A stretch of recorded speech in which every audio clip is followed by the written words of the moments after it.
Yes, so I chose the Masters in Environmental Impact Assessment out of the 8 courses I was given to choose from because when I looked at the course modules in the course, I thought it would really answer questions I've always wanted to be answered in a way that would help me transform the challenges I've seen back home. First and foremost, growing up in a place that would always have flooding constantly. You know, in Uganda, there is a place called Bwaise. This place, whenever it rains, even if it's a list of rains, you always have places being flooded. And I thought it was more about the way planning is done. We have houses and roads and other types of infrastructure being put in places that are not supposed in places that are not supposed to be put in. And I think in a way that would create a negative effect, and that's why we see constant flooding.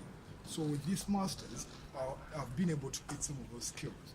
The other issue I'm trying to tackle by looking at the course, Uganda is a fast developing economy. With development, we're going to have lots of infrastructure coming up, from industries to roads to railways to airports and many other massive infrastructure. But if these structures are not well planned, we're going to have them affecting the environment in the long run, of which environment Ugandans are dependent, as well as literally every other aspect we do is going to be related. So I thought if I took a course that would be able to bridge a gap between development and then infrastructure, rather development and environmental sustainability, I thought that would really be able to handle and respond to the questions we have back home. The other issue was this is something I've already studied. I've seen people that have done EIS back home. Many of them were not Ugandan. First of all, because you don't have any university at the moment in Uganda that offers EIA as a course. Many of them are course units. Basically, you have about 60 hours of contact with lecturers, and you're supposed to know how to plan for projects and that kind of thing. And I thought I needed a more comprehensive assessment. So in one of my engagements at my company, because it's a forestry company, we have massive projects usually. We always have EIS being conducted. And one time as I was looking at one of the people who were doing the audits, he had a document which had University of Manchester as one of his references. I was like, oh, so the university has EIS. Okay, so that got me interested in the course, given that it wasn't being done back home, and then it could help me answer questions I had back home as well. Cool, superb.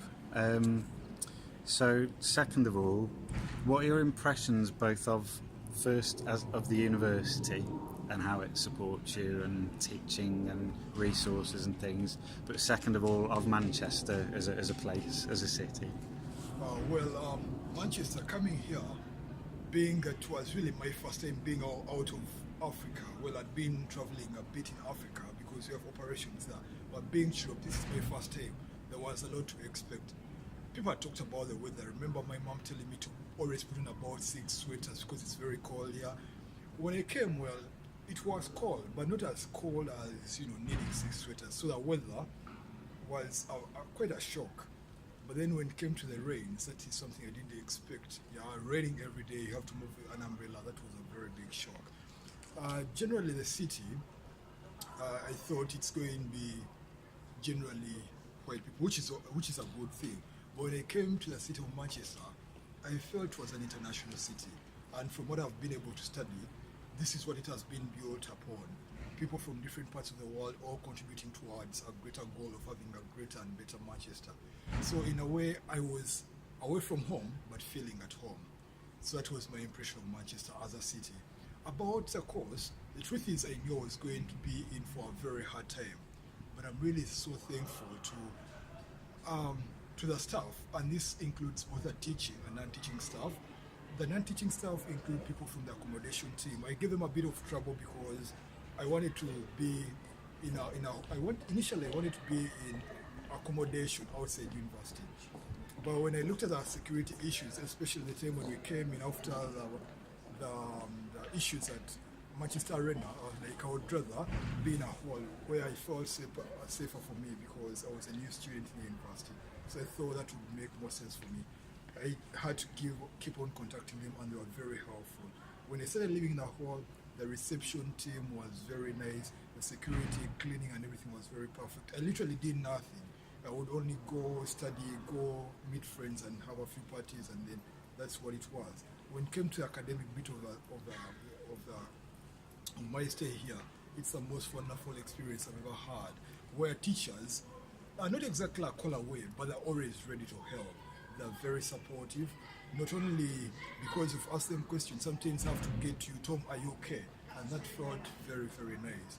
From having the English language courses, which are School of Environment, Education and Development organized for international students, that was very nice. To the writing courses, because now for me, I'm an environmentalist. Basically, it's a science background, and I was going to have a bit of social science and writing essays. A person who has been writing reports. I was being helped by the university to tune myself into writing essays, something I hadn't done, and I feel right now I'm a better writer than I was before.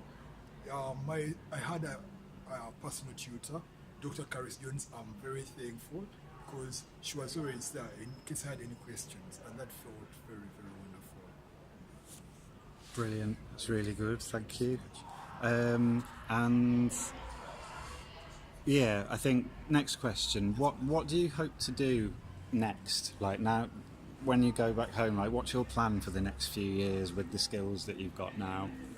Well, the truth is, when I came here, I just wanted to be in my company, but have a bigger position, probably better money.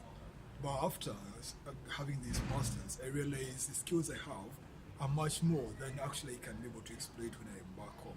So for starters, when I get back home, which is a few weeks from now, I'm going to go back to the company, try to do what I can, exploit opportunities there, but I'm going to be looking elsewhere, places where I can be able to exploit the skills I've been able to gather as a planner, because I'm now more exposed. I've got a bit of experience because I've done projects, massive projects on housing in Manchester and elsewhere. I feel I'm a better planner than I was before, and it has widened my scope because I was basically general environment, but now it's not just environment, but it's also on urban planning and then general planning, how you can have infrastructure in better places and better designs. Brilliant. And what time's your train? Right, yeah, we're doing okay. The last one, kind of very short, I think. Would you recommend Manchester as a place to come and study? Definitely. Yeah, totally. Sorry? Definitely, I would recommend Manchester. Not because of the opportunities it gives, but because it makes you feel at home. That's the first reason. You're at a first world university that doesn't leave you isolated. I mean, they bring in almost everybody, but then at some point you're working on your own.